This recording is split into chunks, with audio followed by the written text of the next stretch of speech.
ডাকসু নির্বাচনে সাদিক কাইম মানে এক প্রকার বিপি হয়ে গেছে এমন একটা অবস্থা, মানে একটা আমেজ তৈরি হয়েছে।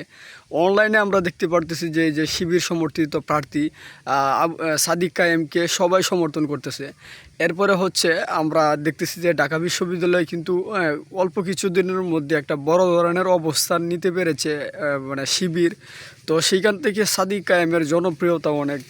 এখানে দেখা যাচ্ছে শিবির সমর্থিত প্রার্থী সাদিক কাইমকে নিয়ে যদি কোনো শিক্ষার্থীদেরকে হচ্ছে সাংবাদিকরা প্রশ্ন করে, তখন দেখা যাচ্ছে সাদিক কাইমকে সবাই সমর্থন করতেছে এবং বিশাল একটা অবস্থান কিন্তু সাদিক কাইমের আছে। সর্বোপরি বলা যায় সাদিক কায়েম বিপি হওয়ার সম্ভাবনা রয়েছে। তারপরেও হচ্ছে এখানে রাজনৈতিক মারপ্যাচ বলা যায় না কি হয়। এখানে হেভিউড প্রার্থী অনেকে আছে, ছাত্র দলের প্রার্থীও কিন্তু একটা বড় ধরনের তার সমর্থন রয়েছে।